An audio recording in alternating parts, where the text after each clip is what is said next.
Is it time again already? Let me tell you a new story. Despite your attitude, I know you love these. I've been talking about banality, mists, and dreamings. Let's demystify these. What are these?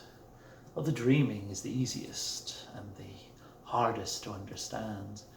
The dreaming is, let me try and put it in your terms, the collective unconsciousness of humanity, where we are free, where we dream, where we create, and this itself created a world.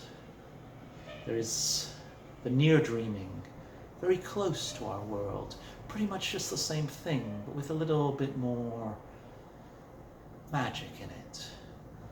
Castles, a bit pinker, the smiles a bit larger, the skies a bit more filled with dragons and all sorts of chimerical beasts. I talked about changeling seeming. That is what it is. Just under our reality is a mystic one. You might see an old rundown pub. That pub might be Rivendell, to use one of your more creative artists. A house of joy and elves. You see, what is it? Oh, well, just a small McMansion on top of a hill. Rather dull. Got some nice views. But this might be the palace in which the High King rules, and where the forces of nature and the forces of Fae collide and are reshapen. Behind the garden, there's a little path. The path leads to a wall. It's a bit dull. Or maybe, if you turn around it just right, the path leads to a longer path that goes dancing amongst the stars. You enter the near dreaming basically just by being enchanted, which I can't do to you. And then you go deeper. You follow the paths, the silver paths. Things get more and more crazy, more and more unstable. And there are less and less rules. Children can walk these paths, maybe safely. No one can walk them safely. But maybe their innocence protects them. Wilders walk it with purpose. Grumps walk them reluctantly. You get deeper and deeper into the deep dreaming. And there, somewhere, is Arcadia, waiting for us. Deep in the depths, the magical world, the free world, the world of the Fae, the world from which we came, the world that no one can reach, and that those who left can no longer remember. Does that sound like a story to you? Well, it is. So is it true? Is it real? Of course it's real. This is the dreaming. Every story is real. Arcadia is real.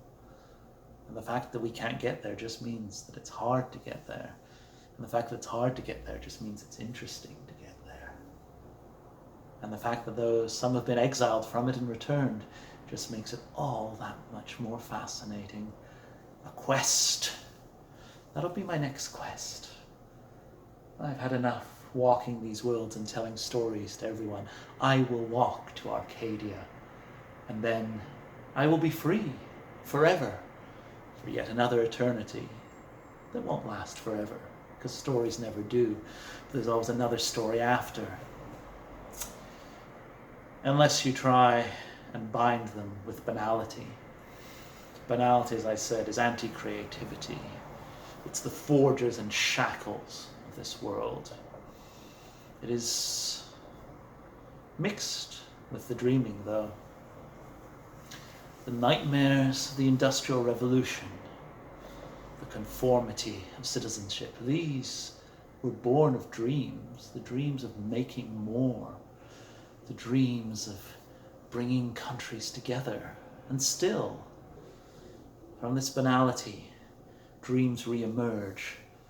In your cubicle, forced into the same task again and again, you may find just a small speck of better way of doing it.